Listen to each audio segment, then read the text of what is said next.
What's going on, YouTube? Hope everybody's doing well.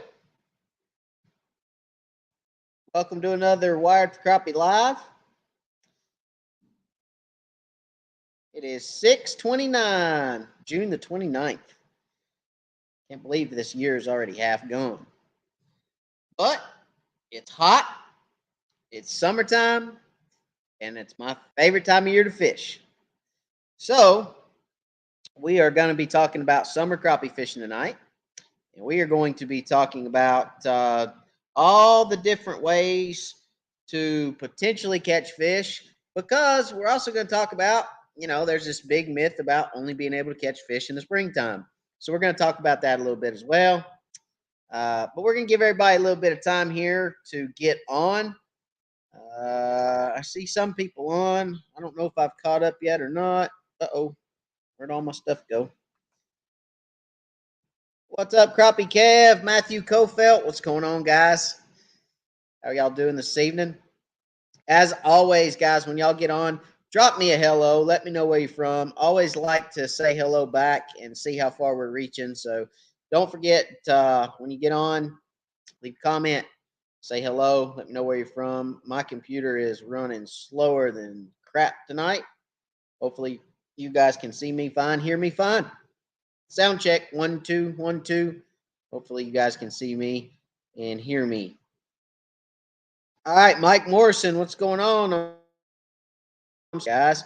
Todd Pell, hello from Beaver Creek, Ohio. Clarks Hill Lake. Mike, how far am I from Clarks Hill? Let's just see real quick, guys. How far am I from Clarks Hill? I've always wanted to fish Clarks Hill. Clarks Hill Lake. I've passed over Clarks Hill about a blue million times. And Clarks Hill Lake in South Carolina, correct? Yeah. It's kind of down there below Hartwell. It says that's the lower end. I could be to the upper end quicker than that. About 4 hours, 4.5 hours to Clarks Hill. But I'm going to fish that lake at some point. At some point. Hey, Mike, is Clarks Hill right below? Does Clarks Hill start right below Hartwell Dam?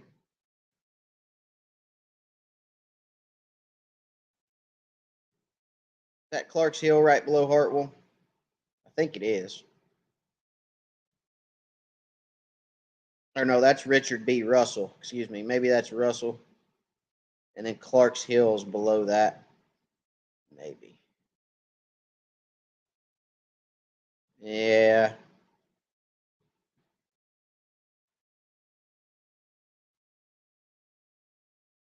Where's Clarks Hill?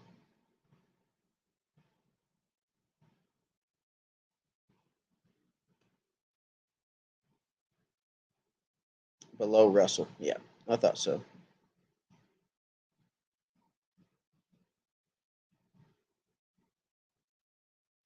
Well, anyway, we need to get down to Clarks Hill. I've heard y'all have some really good crappie fishing down there. Joseph Thaxton, what's going on? Roger Carr, hello. Johnny Coots, what's going on? Robert Johnson, hello. James Wanky, I think I said that right. From Crosby, Texas, what's going on? Nathan Wood, hello. Hope you and your family are doing well. I'm ready to do some crankbait crappie fishing. Yeah, we're going to talk about crankbaits tonight. That's one of the ways we're going to talk about catching them for sure. It's one of my favorite ways to catch crappie is pulling crankbaits. So we're going to talk a little bit about that tonight. Steven, yo wired from Topsail Island, North Carolina at the moment. What is going on? Somebody's on vacation over in Topsail Island.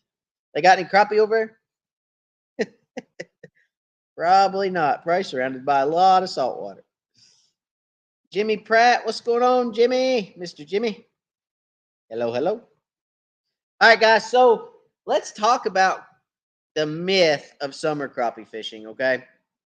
After the spawn, there is a little bit of a lull, and a lot of people, that lull kind of scares people off from crappie fishing after the spawn. But excuse me. Um, After that lull period, there is a feeding period early summer that is absolutely dynamite to fish. I mean, I absolutely love to fish in May, late May, June, July, and early August. Middle of August, guys, it gets a little tough in East Tennessee. The month of August can get tough because it's so hot in the month of August that those fish really do get stressed out from all the heat and the hot temperatures and the water temperatures. They do get a little stressed in August. So, come August, it does get a little bit tougher, but crankbaits is an excellent way to catch fish in August, without a shadow of a doubt.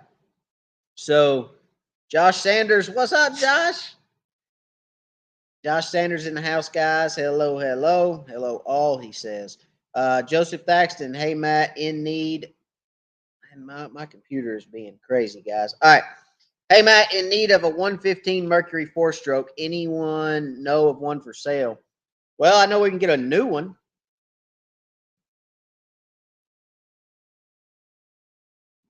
If you call Tri-County Marine, Joseph, Tri-County Marine in Talbot, Tennessee, tell them I sent you. Tell them Matt Zenas and Wired for Crappie sent you. I think they have 115s in stock. So if you're looking for a new one, Joseph, you can get one from Tri-County Marine. And I would call and see if they have a used one. If you call Tri-County Marine, talk to Ronnie, okay? Talk to Ronnie at Tri-County Marine and tell him I sent you. Ask him if he has any used or new. I know he's got some new 115s, but as far as used, I do not know what they have in stock, but it's worth a call, okay?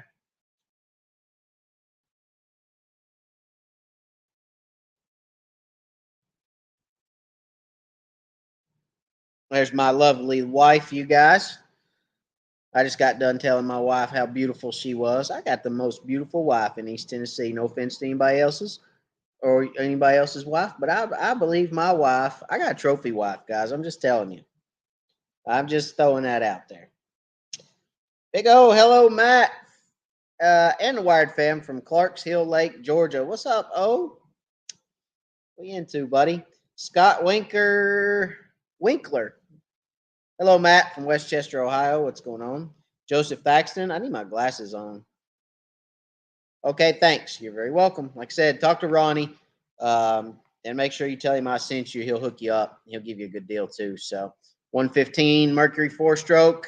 As a matter of fact, I looked on their website just about 3 days ago, and they had them on their website. So they should have 115s in stock.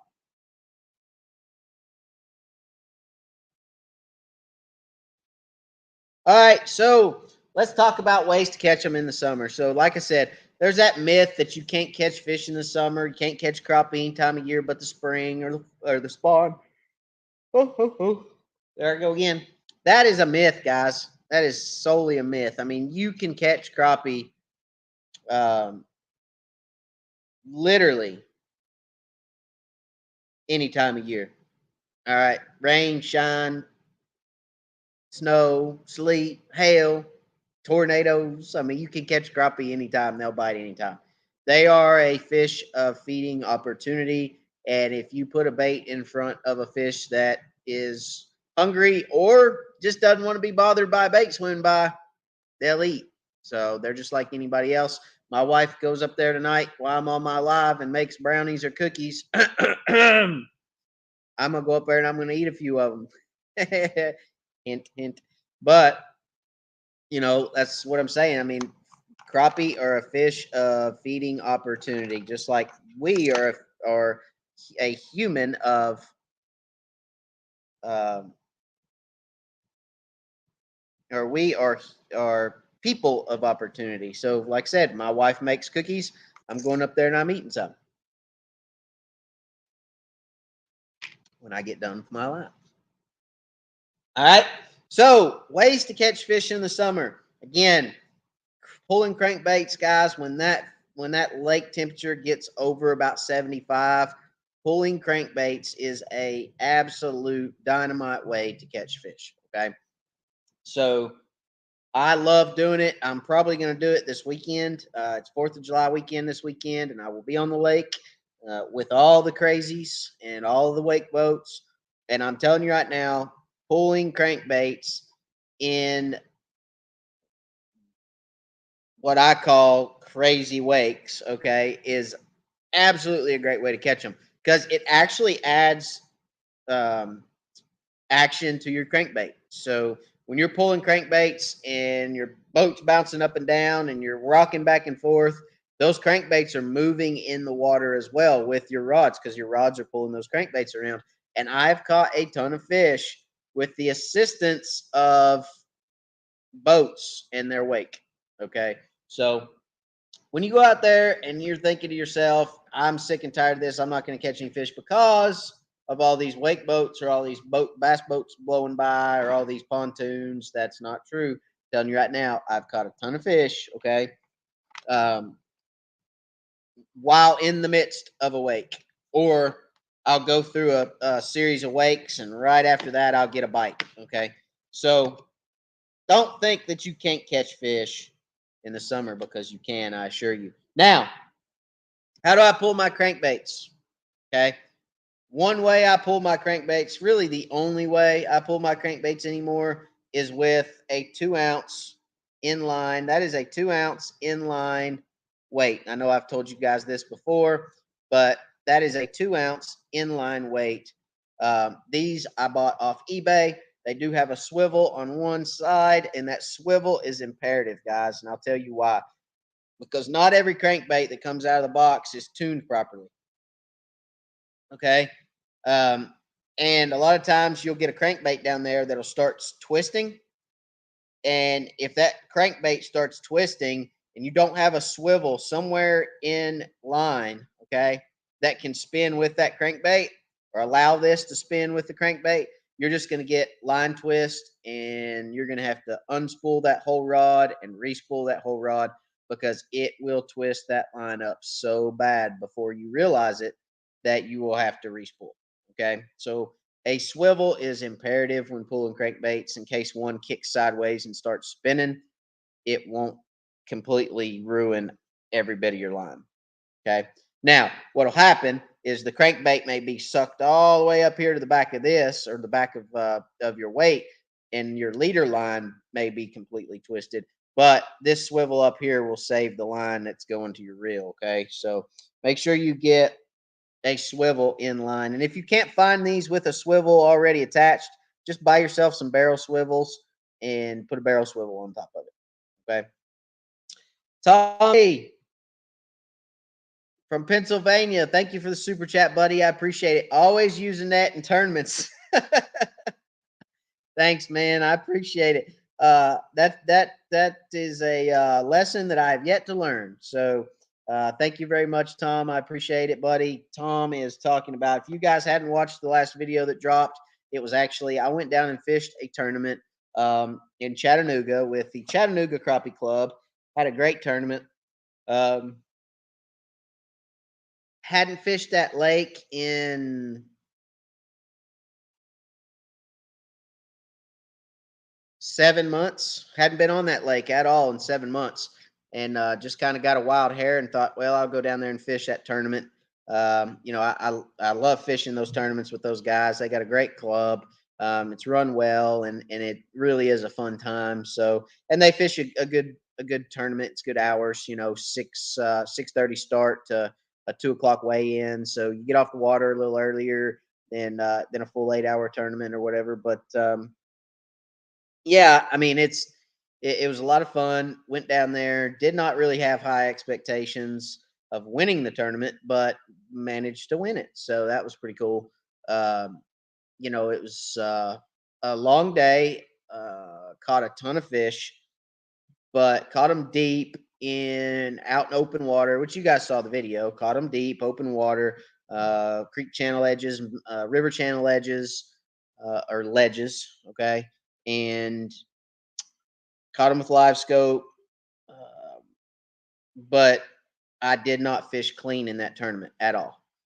I had 7.5 pounds exactly, won by about a quarter of a pound or so, um, but should have had over 8. I really should have. I think I lost 3 fish.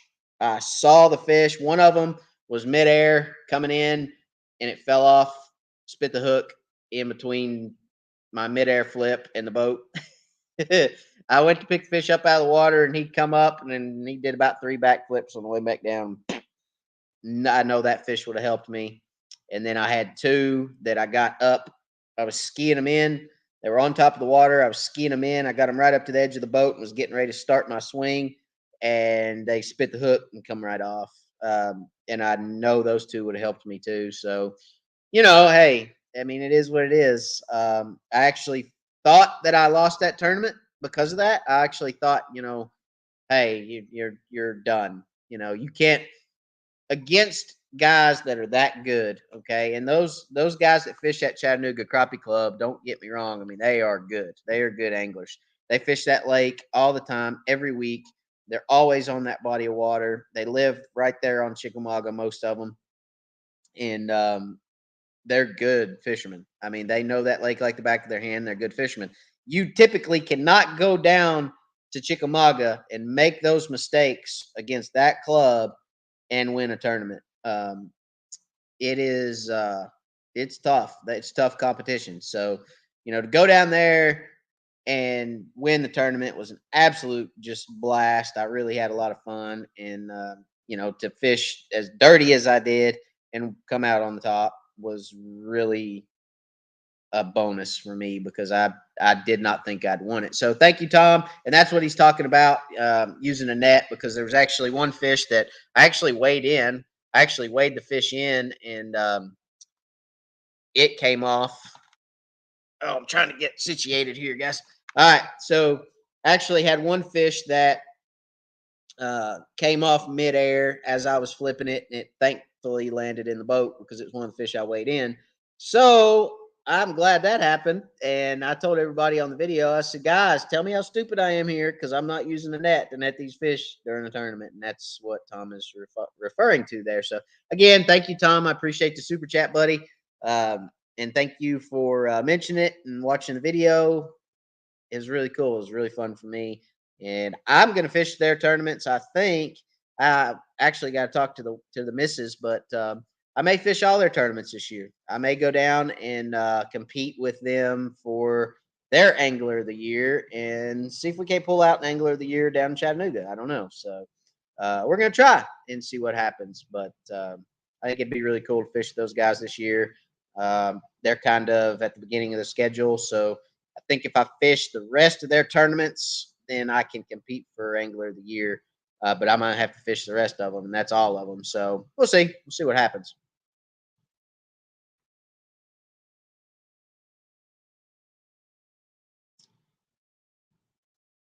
Curtis West, he says, hello from North Mississippi. Crazy about summer cranks. Yeah, me too. I love, love, love summer crankbait fishing. So we're going to talk, we're going to get back to talking about that um, here in just a second. Mr. Tom kind of got me off track there.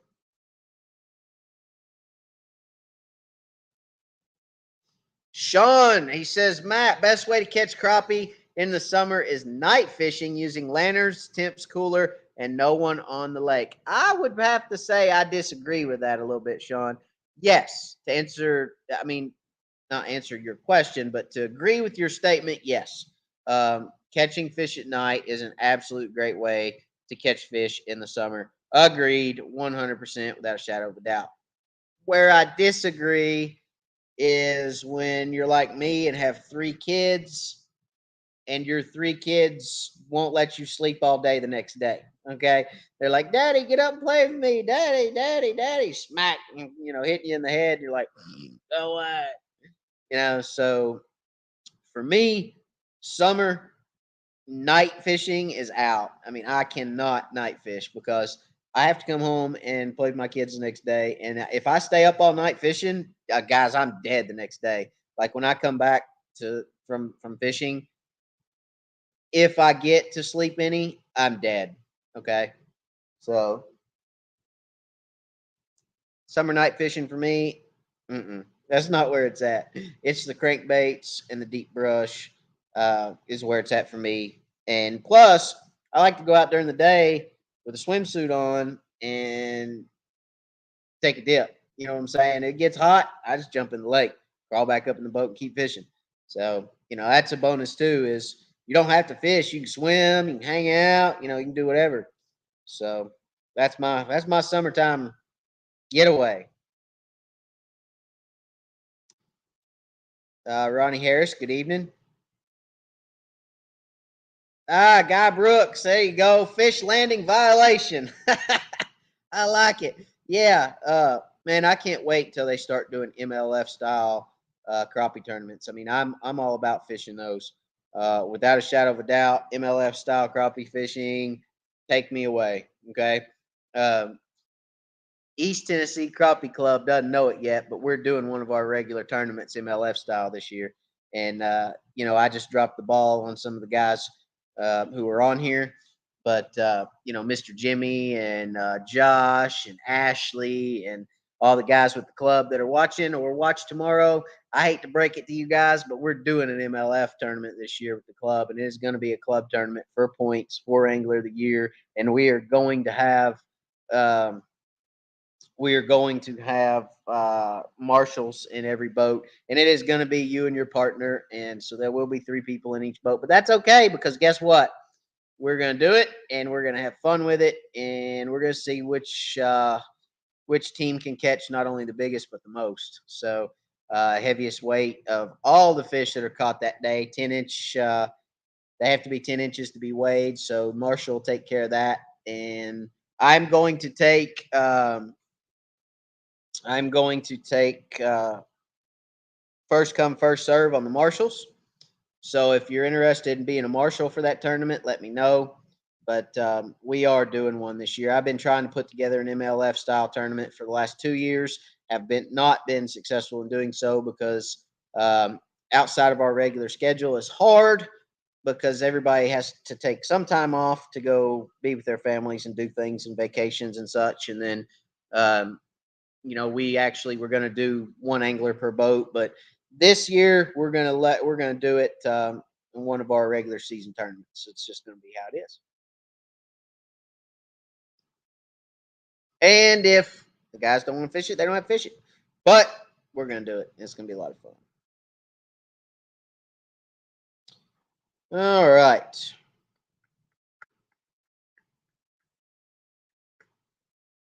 Slab Buster, what's going on? Slab Buster says no net. My computer froze. There we go. No net. I boat flip them all. It's more fun. I do too. I boat flip all my fish too. I hardly ever use a net anymore. Since I switched over to mostly braid. Um,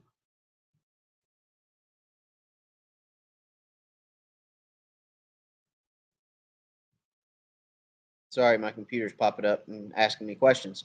All right, so since I switched over to mostly braid on my flipping and pitching rods, I typically don't use a net. I boat flip most of them. So, but I don't keep a lot of fish either. I do if I have a partner in the boat during a tournament, then we always net, right? But it's hard, when you're by yourself. It's hard to.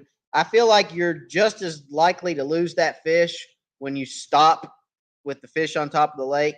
Okay, you're reeling, you're bringing that fish in, you're fighting that fish, and then you have to stop reeling and fighting that fish to reach down and grab the net. And I feel like you are just as likely to lose that fish when you stop fighting it to grab a net as you are and then to boat flip it. So I don't know. I mean, 6-1, half dozen the other, I guess. Roadhouse, thank you for the super chat, buddy. I appreciate it very, very much. It's a blessing to me and this channel. So thank you very much for the super chat. Let's see what you got here. Hey, Matt, have you ever fished Old Hickory Lake, particularly in Drake's Creek. Thinking of fishing there this weekend and looking for pointers. I have not personally been in Drake's Creek, no. But I will tell you this about Old Hickory, okay? Uh, follow your creek channels, okay, Roadhouse? Follow your creek channels. If you do not have a map card in your units that shows the creek channels, download Navionics on your phone, okay, the Navionics app, so you can follow your boat. You can follow yourself on your app, and you can follow the creek channels, the seabed areas, okay?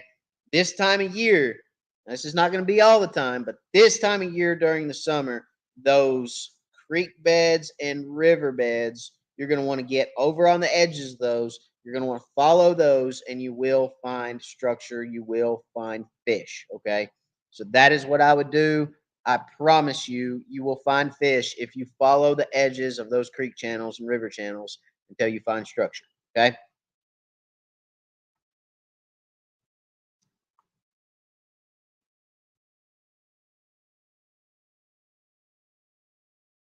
Slab Buster.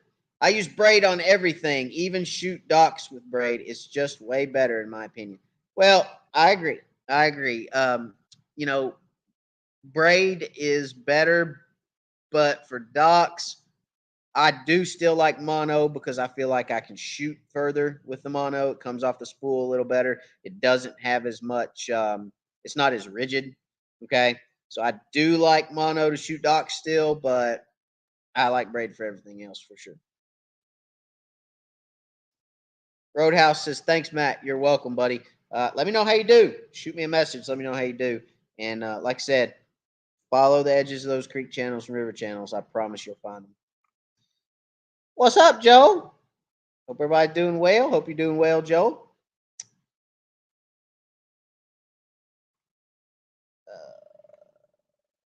Sean White, have you used the bonehead rods? I know you use ACC, but thoughts on them if you have used the bonehead rods? I have. So I have used the bonehead rods, okay? Um, and to be honest, I like the bonehead rods. Um, I don't have any bad things to say about the bonehead rods. Um, it would be nice if they had a little bit larger selection of rods, but they do make a good rod. Okay. Um, for me, the ACC just had a little bit better selection. I could get, the 8, 10, 12, or that 6, 8, 10, 12 set up for my trolling. Excuse me. Golly. Um, So when I troll, I like a 6 straight out the back, and then an 8, and then a 10, and then a 12 straight out the side for when I'm trolling, pulling crankbaits or long line trolling. So I could do that with the ACCs. I have used the bonehead, especially the shorter rods, the shorter bonehead rods. They're great for dock shooting. They cast well. They're very sensitive. I mean, they're good rods. So I will say that you got to be careful, a little more careful with them because they will break on you. Okay, I have broke a few. They don't like really to be nicked at all, and if you nick one, it will break on you. Okay, so be careful with that. But they're good rods, all in all. All in all. All right, so we talked about the weight that I use. Okay, we talked about the 2-ounce inline weight with the swivel. All right, now everybody says, how long of a leader do you tie? So generally speaking, and I pull crankbaits with mono. Okay, I'm probably going to start pulling crankbaits with braid this year for my main line. And I may even start pulling them with braid on my leader. And I'll tell you why, because crankbaits are getting expensive. And I really would like to be able to start pulling them out of brush instead of breaking them off in brush. So I may start using braid for pulling my crankbaits as well. But crankbaits that I like, I'd say my favorite crankbaits, okay, are the Arky 220s. I like the profile. I like the size. And I love, love, love the color options they have. I mean, they've got every color under the sun. I mean, That's an Arky 220. Okay. They've come out of the package with sharp hooks. They're ready to rock and roll. You can go to Arky's website. They've got a whole bunch of different colors. Okay. I've got about every color they make. All right. Some of them come with red hooks. Some of them come with bronze hooks. Just depends. This is one of my favorite. Well, these are the colors that I typically use, if you can tell. That's so bad, I know, but oh, I'm sorry. All right. So there's some of the colors that I typically use because you can tell they're all that right there, my friends, is actually one of my best colors. That and that red and yellow, or that red and chartreuse.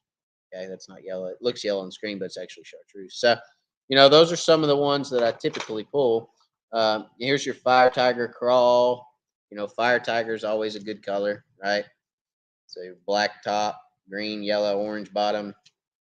That fire tiger crawl is always a good one. Um, just a lot of really really good colors. Um, that white and pink is a really good color on Tellico Lake.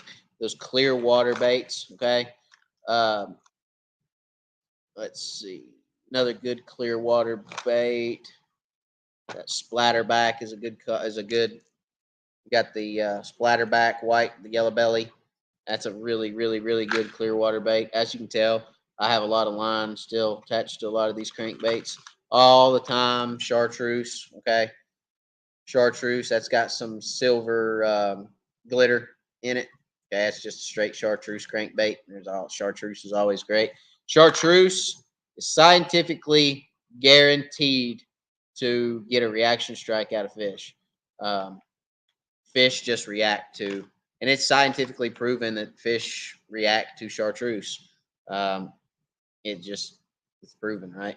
Science. It's the science of it. This is the kind of crankbaits that I pull. Just very subtle, outside of the chartreuse, but just subtle colors. A lot of clear water down here, so I don't pull anything really, really, really, really crazy. I do like also. Um, or I do also like pinks, like a pink fire. I have a pink fire tiger that's pink and white. I really like it. Another crankbait that I use probably second most is a flicker shad, a number 5 flicker shad. A number 5 flicker shad sets up for me just about perfect as far as size. But I absolutely love the flicker shads. I'm actually probably running a little low on flicker shads right now. Um, I need to order some more flicker shads, but some of the colors that I currently have, the pink fire tiger, I have an orange fire tiger, and then I have a like a purple. Uh, it's almost like a purple and white fire tiger that you can't hardly ever find anymore. So when I find them, I typically pick some up. I probably need to try to find some more.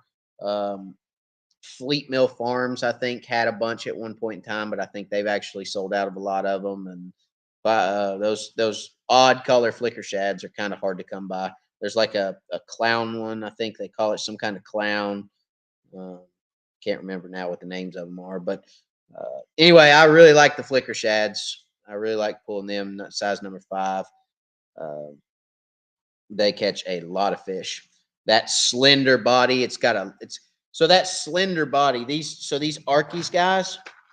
For those that don't really pull crankbaits a whole lot, these Arkies, because they're as round as they are, okay, they've got a real tight, just kind of uh, shimmy, if you will. Just kind of it's not really a wobble. It's just because of the um, width of the crankbait itself. It's more of just a real, just kind of, well, I guess it is kind of a wobble, but it's not as, it's tighter, okay, because it's 220. It's not as wide, or it's not as big, but it's wider than a flicker shad. Now, a flicker shad, they're so slender, okay, and I'm trying to explain this the best way I know how, but they're long and they're slender, so you get a real wide pass back and forth. That's not as much of a shimmy or a shake as it is a just a swath back and forth. Okay, so you get a real what I'm going to call, you get a tight wobble with a 220 Arky.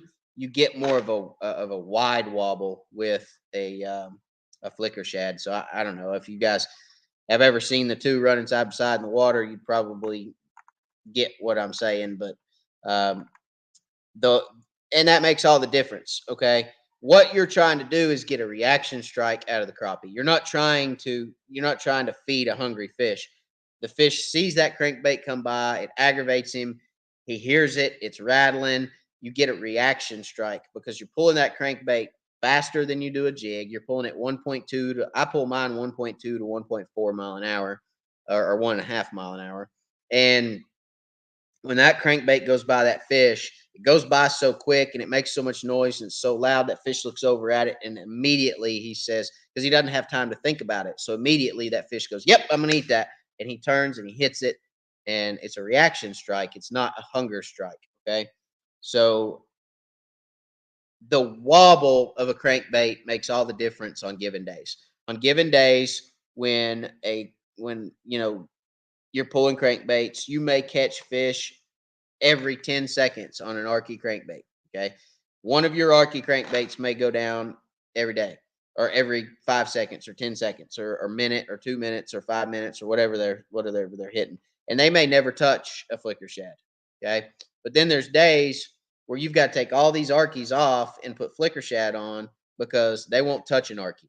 All right. And it's because of the wobble and the sound of that crankbait. Obviously, this crankbait here, an Arky, has a wider body. So that rattle, okay, is going to have a little bit more room to move around. And it's going to have a louder rattle. Okay. It's going to be, back and forth, back and forth. It's going to have a little bit more time to move back and forth. So it's not going to be as quick of a rattle, but it's going to be louder because it's got a larger sound chamber. To whereas a flicker shad doesn't have as much room side to side. So you're going to get, a quicker rattle instead of a it's going to be a, and it's not going to be as loud because there's not as big of a sound chamber that you have on these Arkies. So it makes a big difference, guys. I mean, having different crankbaits, just like having different jigs. Um, different color jigs, different profile jigs. The same thing with a crankbait. Different profiles, different sounds. Now, your regular jig fishing, you don't have to think about the sound as much. But with a crankbait, you have to think about the sound. You have to consider the sound. How many beads are in that crankbait? How many rattles, or if you will, does it have in there? These are all things that you can really dig down into, okay, with a crankbait. What does the lip look like on the crankbait? All right. Is it a real slender lip like a flicker shad? I don't have my flicker shads out tonight, but this lip on this crankbait is twice as wide as one on a flicker shad. Okay. So again, you're going to get different wobbles with different lips. Also different lips are going to cause those crankbaits to dive deeper. Okay. It does not matter for me because obviously that's a longer bill and it's going to dive deeper than a 220 Arky would because it's got a bigger, larger bill. It's going to dig harder. It's going to dive harder. Okay. All these things make a difference when pulling crankbaits. Now, why do I use it? Again, why do I use a 2-ounce inline weight? Well, it's easy. I can set the depth of my crankbait with that weight, not with the crankbait. So I can literally run any crankbait on the market, a Mr. Crappie, a Bandit, a Shad Rat, a 220 Arky, a 320 Arky, or a 330 Arky, excuse me. I can run flicker shads. I can run whatever it is I want to run in any size I want to run it in. And I can set it at the depth that I want to set it at with that weight and run it. Okay. So again, the benefit to that is I'm a lot more versatile in the crankbaits that I can use in a given day, no matter what depth the fish are at. Okay.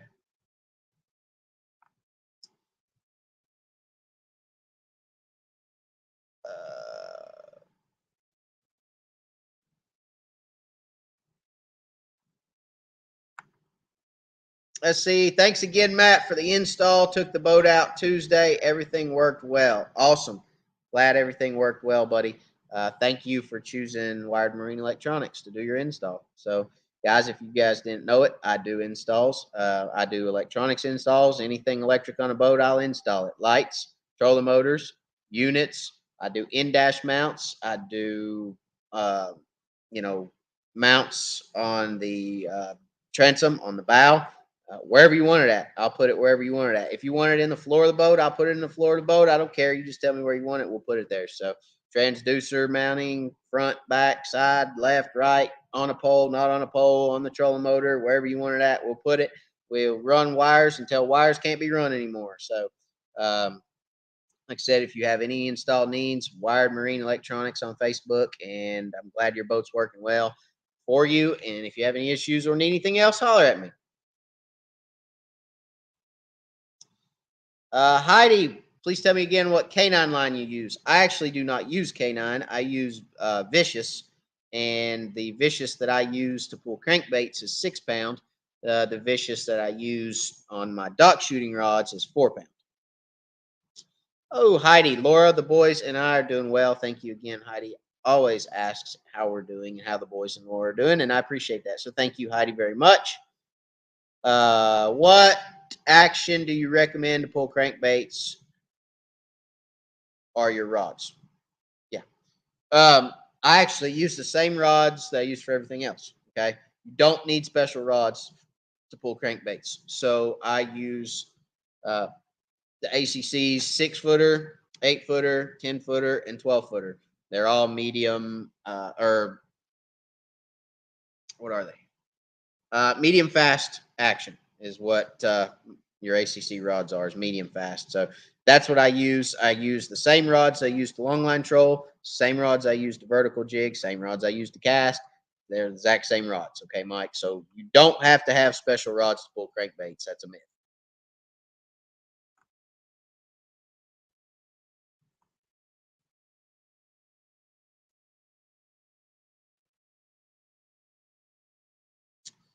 Crappie Kev, I use Bandit cranks. Do you like the Arky cranks better? Yes, 100%. And I'll tell you why. Several reasons. Um, and I'm not any way, shape, form, or fashion knocking Bandit, but the hooks that come out, the hooks that come on an Arky crankbait are twice as sharp as a Bandit crankbait. Period. When I used to buy Bandits, the first thing I would do when I got a Bandit out of the box is change the hooks. These hooks right here, I'm not pushing down on that hook. It's just resting on my finger because actually it was already stuck in my finger. But the hooks are sharp. Okay. So the hooks on an Arky crankbait straight out of the box are ready to rock and roll and go catch fish. I've had a lot of Bandits that I've changed hooks on. Okay. And an Arky crankbait, I don't know. Don't quote me on this. They may have went up. Everything else has. They probably did too. But they were about 2.25 a piece for a 220, to whereas a Bandit 200 was $6-7. So, I lose a lot of crankbaits because I do like pulling crankbaits around submerged timber. So I do lose a lot of crankbaits in the summer sometimes. And if I lose a crankbait, I don't want to lose $7. I want to lose $2.25. Okay, so that's another reason that I like Arkies over Bandits. And I think Arkies run truer coming out of the box too. I've had a lot of Bandits that I've had to tune, and most of the Arkies that I've run, with the exception of maybe 2 that I remember, have run great straight out of the box. Okay.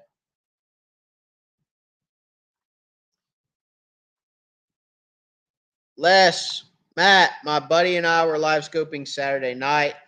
He caught a lot more than me, and the only difference was he had a leader and I had straight fluorescent yellow Daiwa J braid. Any idea why? Um, yeah, I mean, I've seen that a lot too before. I've been fishing with braid and a leader and caught a lot more than my fishing partner who was using mono. Um, and we tied a leader on his mono, and he started catching fish too. So I'm not going to say that they saw the line, but less, especially at night. I don't know. Were you using black lights at all? If you were using a black light and that line was actually lighting up, that could have, if the black light was transferring down the line into the water and the fish were seeing it that way.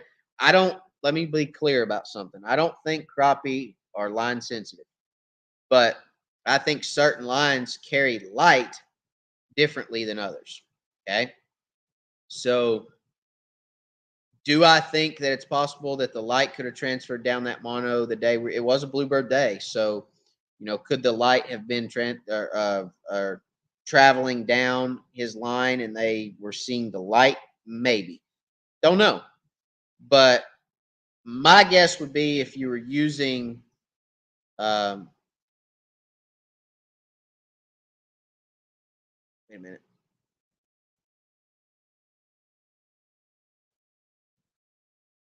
Still straight fluorescent yellow dye with J braid. Uh,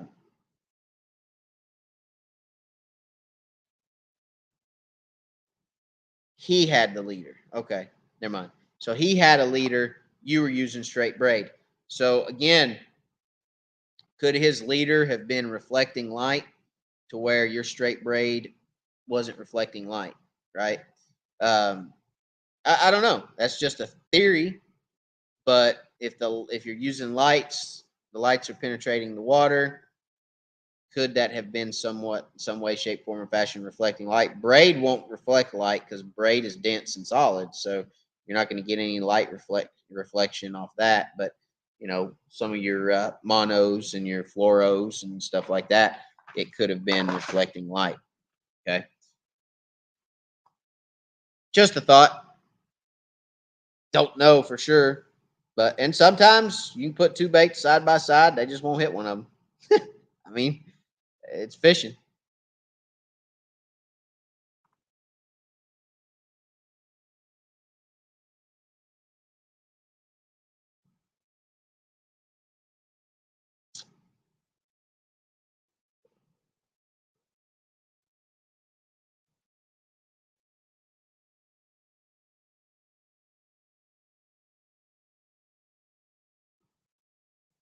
Scary Barry. Matt is a 7-pointer, evidently. I am. Look, see that?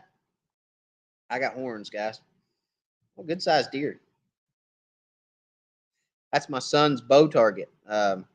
He got a little bow for, I don't know, Christmas or his birthday or something. Uh, he sits there and shoots that deer. My gosh. He'll sit down here in the shop for hours and shoot that deer. So, anyway, he has a lot of fun with it. Slab Buster Matt, do you follow channel ledges when pulling cranks in the summer or find bait fish then pull? Both. So I will, if I can find timber on a channel, or in a creek channel, or on a creek channel ledge or a river channel ledge, I will pull there. Um,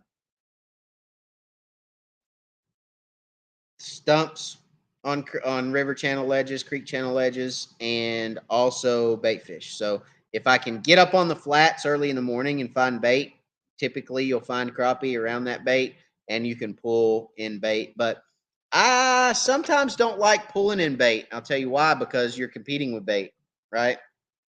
So sometimes I pull in bait, sometimes I don't. It just depends. Really, how many fish I see in that bait. If I just see one fish here and there, I'm not going to hang around and pull crankbaits in it. But if I see wad after wad after wad of fish, then yes, I will pull in bait.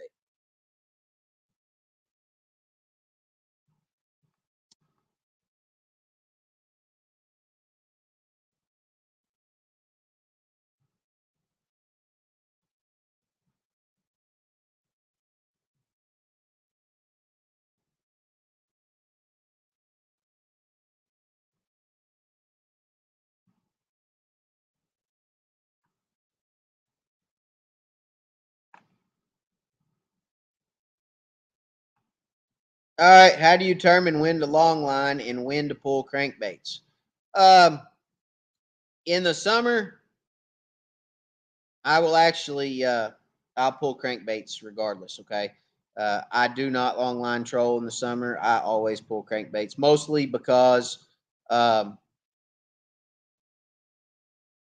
mostly because I'm looking for that reaction strike. I'm not looking for that feeding strike. I'm looking for a reaction. So Crankbaits typically get a more of a reaction out of fish because, again, of the noise and the action of that crankbait.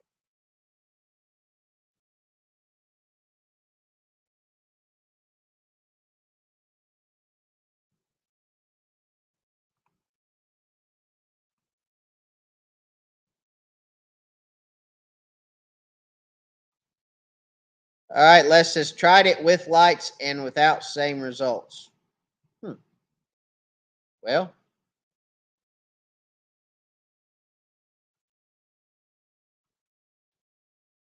I don't know what to tell you on that one, Les. You've stumped me, buddy.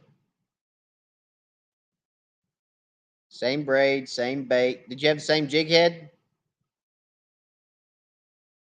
Same jig head, same color jig head?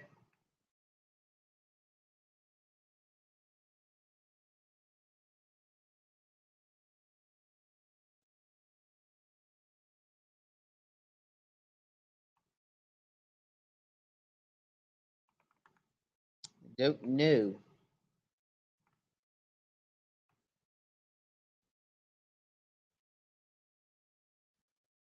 What's up, Jonathan? All right, guys. Well, we've been on almost an hour, so we're going to call it for tonight. I got to the end of my my comment feed here, so uh,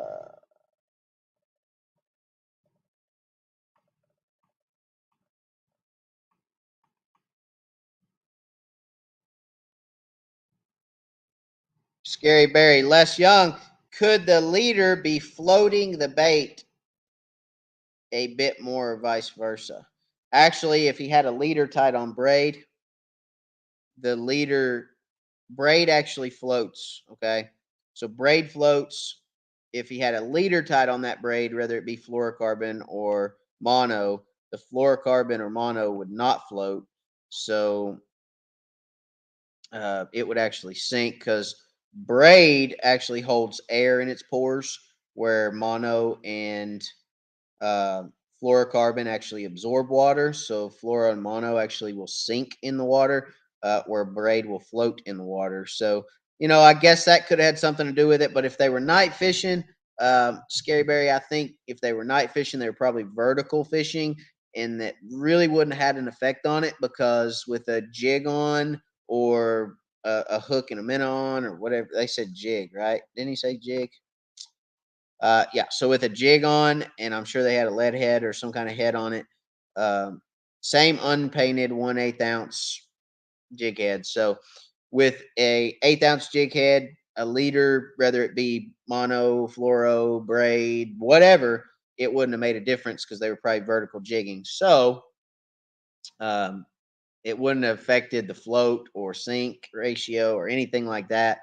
Now, if they were jigging that bait, okay, so if you guys were jigging that bait up and down or moving that bait any, then that leader could have actually made one fall quicker than the other. So it could have been the fall rate that was a little bit different and they were hitting that. Or, you know, again, that's so minuscule. I don't think that that would have any effect on it, but who knows? I mean, it could have.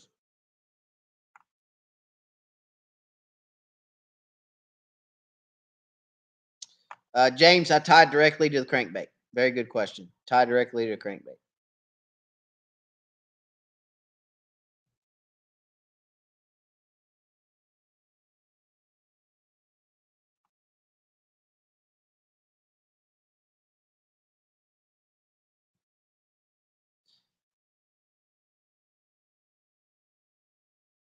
He said, I know I was really stumped too, guys. Thanks. Yeah, I mean, and it could have just been, if you were, okay, so if you were night fishing, you were under lights. Um, I'm assuming you guys were fishing next to each other. It could have just been that one of you was fishing uh, in the right area in that cone of light. I mean, if one of you was a little bit closer, because those fish are going to sit. Most of those fish are going to sit right outside that light in that dark area, and they're going to ambush prey as it comes through. So, or bait fish as they come through. Um, so they're going to use that darkness as their cover.